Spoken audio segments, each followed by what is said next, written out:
Before we partake in the table of the Lord, kindly turn with me to Romans chapter 6.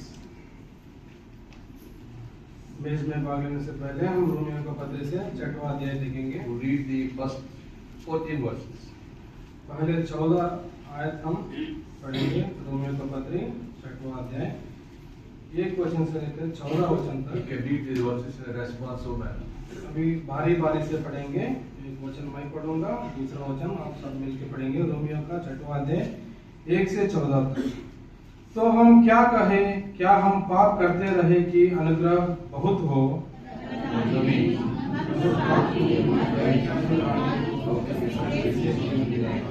क्या तुम नहीं जानते कि हम सब जिन्होंने मसीह यीशु का बपतिस्मा लिया, उसके मृत्यु का बपतिस्मा लिया?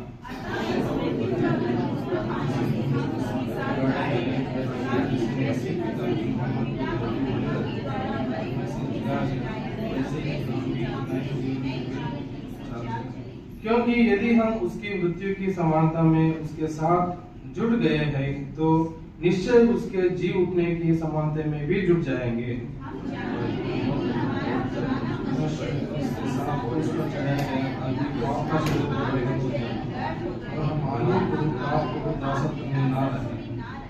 क्योंकि जो मर गया वो पाप से छुटकारा धर्मी ठहरा।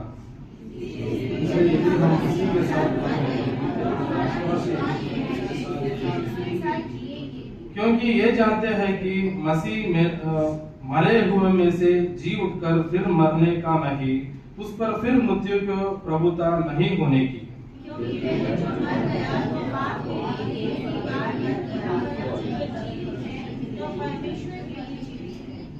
ऐसे ही तुम भी अपने आप को पाप के लिए तो मरा, परंतु परमेश्वर के लिए मसीह यीशु में जीवित समझो।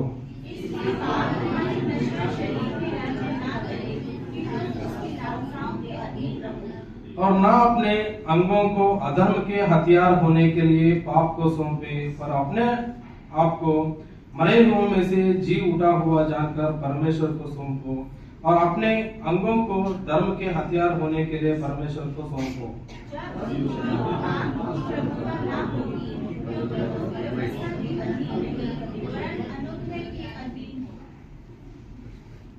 आइए प्रार्थना करेंगे। Loving Father, we thank you, Lord, for the timetable that you have accepted for us. प्रेमेश्वर स्वर्गीय पिताजी, और एक बार आपके चरणों में आते हैं प्रभु जी। आपने हमारे बीच में मेज को लेके आए प्रभु जी। Lord, help us to prepare our hearts to partake in the table in the light of thy word. प्रभु हमको अपने आप को तैयार करने के लिए प्रभु जी आप हमको सहायता कीजिए प्रभु जी। Lord, speak to us through thy word. प्रभु आपके वचन से हमें बातें कीजिए प्रभु जी। In this precious name we pray. यीशु प्रभु के नाम से मांगते हैं, Amen. आमीन। This morning we served in a worship time. Our God is the living God. अब आज सुबह हमारा आराधना कमरे में हमें देखा है प्रभु जीवित प्रभु है। We also sang a song that said we is conquered sin, Satan and death. अब हमने गाना में भी देखा है प्रभु ने मृत्यु के ऊपर जय पा लिया।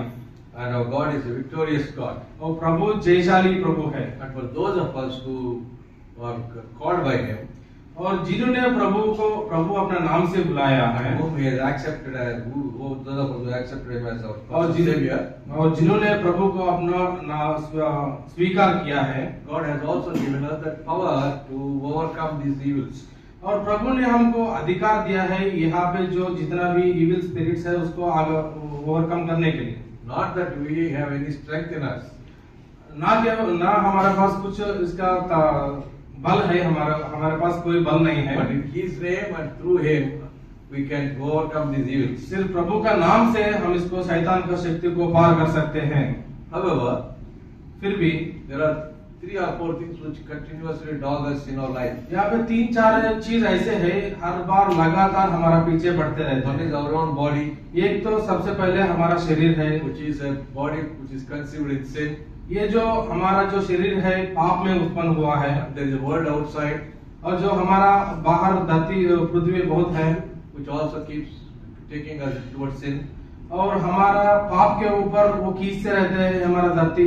And there is also an evil one which keeps tempting us. और जो शैतान है हमारा पीछे पड़ते रहता है और शोधना में ले जाने के लिए कोशिश करता है। So all these three things try to enslave us all the time. यहाँ पे तीन चीजें हैं हमको पीछे ले जाता है विश्वास से। Not only that, they want to enslave us, they want us to make slaves to them. और हमें ऐसे दासी बना देता है तीनों चीज। So when we come to the Lord Jesus Christ, जब हम प्रभु यीशु मसीह के पास आते हैं we are set free. और हमको छुटकारा मिला है And we have been set free from the sins and acts of death. और यहाँ पे जो मृत्यु के ऊपर जेल बांध के हमको छुटकारा मिला है। So previously we were giving our body parts as instruments to unrighteousness. और पुराना समय में हम अपना शरीर का जो अंगों को हम पाप के लिए दासत्व के लिए दे चुका है। But once we have accepted Jesus to come into our life, we are saying that we give our body parts as instruments of righteousness. जिस दिन से हम प्रभु यीशु मसीह को हमने ग्रहण किया, हमारा जो पूरा अंगों का शरीर को प्रभु के लिए सौंपा है हमने। Now we celebrate the death of our Lord Jesus Christ on the cross of Calvary and what He had done for us on the cross. प्रभु यीशु मसीह का मृत्यु को हम पर्व रूप में मनाया जाता है। And He gave up His body. क्योंकि प्रभु यीशु मसीह अपना खुद का शरीर को हमारे लिए दिया है suffered for us. और उनका खुद का शरीर बहुत उन्होंने तकलीफ उठाया हमारे लिए। The punishment that was ours on Himself on the cross. जो हमारे ऊपर सजा आना था उन्होंने अपने ऊपर ले लिया। Like one who said He can't die. He's God. अब हमने देखा है वो प्रभु है, वो खुद ना मार सकते हैं, नहीं मार सकते। Yet He died on the cross. फिर भी हमारे लिए उन्हें क्रूस पे मारा गया। A substitutionary death for you and for me. क्योंकि आपके लिए और हमारे लिए प्रभु ने मार गया। The death belonged to us. That was our punishment. क्योंकि मृत्यु हमारा सजा था। But He took that upon Himself on the cross of Calvary. जो सजा हमको पाना था प्रभु यीशु मसीह ने अपने ऊपर ले लिया। Not only that, ना केवल वो है, He also wanted to cleanse us from all unrighteousness. और हमारा हर दुर्गता से, हर हमारा अपवित्रता से उन्होंने चंगा कर दिया, हमें शुद्ध कर दिया। He paid through His blood for the erasure of our sins. अपना खून बहा के हमारे लिए उन्होंने त्याग दिया है। Not only that, ना केवल ये है, He gave His righteousness to us. और अपना धार्मिकता हमको दिया है। That's what we said in the morning. He justified us. अब सुबह भी हमने देखा है उन्होंने हमको अपना धर्मी ठहराया। He also said that He will glorify us. That's what we saw in the morning. वो आज सुबह भी देखा है, रोमियो का 8वां अध्याय में सुबह हमें देखा है प्रभु हमको अपना संबंध में ले जाएगा और महिमा भी करेगा हमको। Now between justification and beyond glorification, हमको सिर्फ ना धर्मी ठहराएंगे और उसको महिमा भी देंगे प्रभु हमको। between these two, God wants us to lead sanctified life. इन दोनों के बीच में प्रभु हमें चाहता है हम अच्छा जीवन जिए। That is when we give testimony, that we give witnessing for the Lord Jesus Christ. इसलिए प्रभु यीशु के सामने हम अपना अपना गवाही बांटते हैं। If somebody comes into the Lord Jesus Christ, जब यीशु मसीह हमारा हृदय में आता है, of course initially he comes for himself. शुरू में जब यीशु मसीह को हम अपना ग्रहण करते हैं, यीशु मसीह अपने हृदय में आता है, हमारा हृदय में। But it is always to stand as witness for the Lord. और यीशु मसीह के लिए हम गवाही बनना चाहिए। When God called Abraham, जब परमेश्वर ने अब्राहम को बुलाया है, He blessed him first. पहले उनको आशीर्वाद दिया है। And then said, through you all the nations will be blessed. और ये बोला है आपके द्वारा पूरा देश को मैं आशीर्वाद दे दूंगा। And the Lord called apostles. अपोस्तल को भी प्रभु ने बुलाया, परमेश्वर ने His Holy Spirit. पहले उनको पवित्र आत्मा दिया है। He said, go and preach to the whole world. और उसको बोला गया पूरा धरती पे जाके सुसमाचार प्रचार करो। And make disciples of the nations. और चेले बनाओ। Not with a view to make everybody Christian. उद्देश्य ये नहीं कि सबको मसीहा बनाने के लिए, But that everybody may be saved. मसीहा बनाने के लिए पर सिर्फ लोगों को छुटकारा पाने के लिए सुसमाचार प्रकट करना है। Our Lord has not come to convert people into a religion. सिर्फ यीशु मसीह इस धरती पे सिर्फ रिलीजन क्या कन्वर्ट करने के लिए, धर्म के लिए नहीं आया, He has करने come के to लिए। show how much God loved us. ये इसलिए आया है प्रभु यीशु मसीह पृथ्वी पे कितना प्यार करता है वो दिखाने के लिए आया। Humanity which was not knowing where to go, God gave them a direction. और यहाँ पे हमारा कोई रास्ता नहीं पता है, प्रभु ने हमको रास्ता दिखाया है। And He said, don't chase after the lifeless things in this world. और प्रभु ने ये बोला है जो निर्जीव है और जिसके ऊपर कोई भी ताकत नहीं उसका पीछे मत चलो। But go after what that gives you life, the name of Jesus and His blood and His sacrifice on the cross. और प्रभु ने ये बोला है जिस चीज के ऊपर जिसका जीवन है, जिसके ऊपर उसके पीछे अब होने के लिए प्रभु आज्ञा दे रहा है। God said, when you gather together, प्रभु ने बोला है जब आप इकट्ठे होते हो, always remember why you have come together. आपको याद रखना है हम इकट्ठे किस लिए हुआ है। The thing that brings us together is what the Lord has done for us on the cross. अब हमें इकट्ठे होने के बाद हम ये याद करते हैं प्रभु हमारे लिए क्या किया है। We are together known as the body of Christ. अब हम सब मिलके क्या करते हैं, प्रभु का जो हमारा शरीर बन जाता है, With this body for which the Lord has given His life. और इसी शरीर के लिए प्रभु अपना शरीर का खून बहाया है। So God has given us a privilege to see how we are walking with Him. और प्रभु हमको ये मौका दिया, अब हम अपने आप को जांचने के लिए क्या प्रभु का चरणों में जा रहा नहीं जा रहा है। And when we walk together, जब हम चलते चलते, are we walking as free citizens, जब हम अपना इच्छा के अनुसार जाते हैं, or we are in bondage to somebody else? और या किसी और का अधीन में या तो नहीं है, ये देखना पड़ेगा। Many of us may be having some habits which are unable to leave. और बहुत लोगों के पास ऐसे जो उनका कार्य होता है ना छोड़ पाते हैं। Now, for example, some people I had a driver who used to keep on giving a horn all the time. और कुछ लोगों का ऐसा है, अंकल के पास एक ड्राइवर था, वो ड्राइवर का आदत ये है कि हर बार उसको हॉर्न दबाते रहते हैं It's गाड़ी में। annoying to me, annoying to the previous others also who are driving their car. वो बहुत अजीब लगता है अंकल को भी और सामने वाला देखने के लिए भी बहुत अजीब लगता है। So I asked him, why do you do this? Uncle ने पूछा क्यों इतना हॉर्न बजाते हो? He says, आदत बन गया।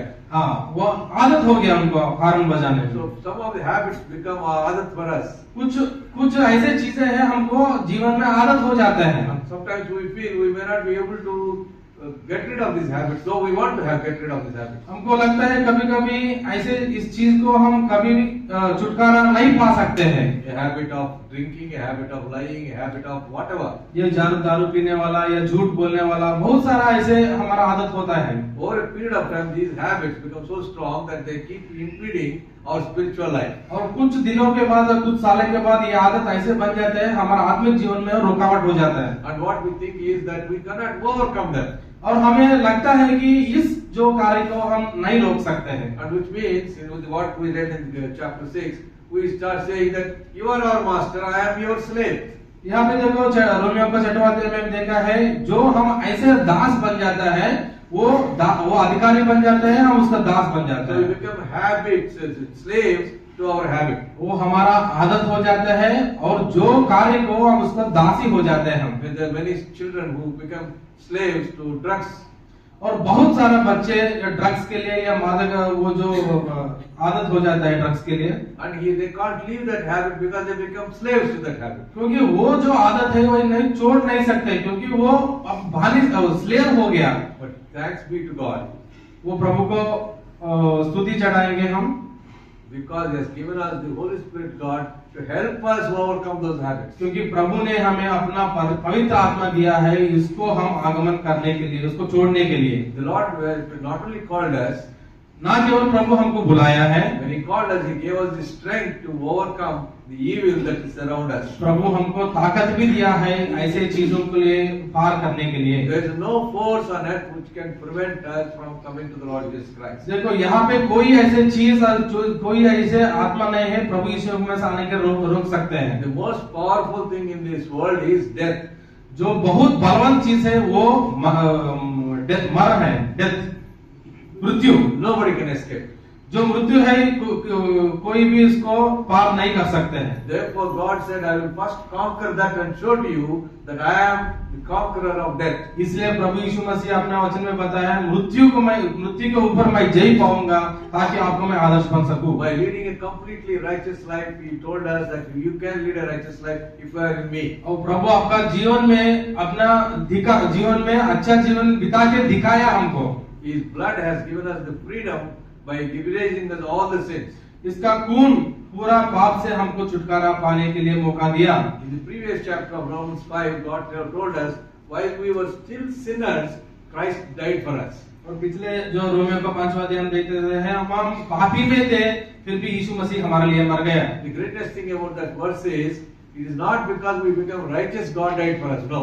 ये जो वचन का महत्व ये है कि जो हम धार्मी हैं इसलिए प्रभु मर गए, ये नहीं लिखा है। For example, we are now here in this 2001. अब उदाहरण के लिए हम इधर है 2001 में। Many of us are committed sins and still we keep, many times we keep falling from a righteous life. तो हमारा बहुत जीवन में बहुत सारा हम पाप करते हैं, गिर भी सकते हैं।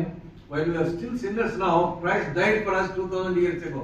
हम पापी ही थे, फिर भी प्रभु यीशु मसीह हमारे 2000 साल पहले मर चुका है। And he said, you may commit sin now, you may commit 2200 years later, but my blood is adequate, sufficient for erasing all your sins. आप अभी भी पाप करो या पुराना जो पाप आपने किया है, प्रभु यीशु मसीह का लहू है 2025 साल के पहले चढ़ चुका है और उसका पास इतना ताकत है, हमारा आने वाला पापों को विशुद्ध करने का ताकत है। This morning we can examine whose slaves are we. अभी हमें अपने आप को जानना है, हम किसके दास में है, किसके अधीन में है। Am I a slave to sin? या हम पाप का दासी में हैं? Is sin my master? या पाप को हम अपना गुरु मानते हैं? Or am I a slave to righteousness and is Jesus my master? या धार्मिकता के ऊपर काम करते हैं या यीशु मसीह हमारा गुरु है?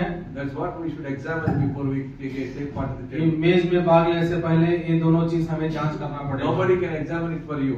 कोई भी अपने आपके लिए दूसरा लोग जांच नहीं कर सकते। You alone have to examine for yourself. या अपने आप को जांचना है। Who is my master?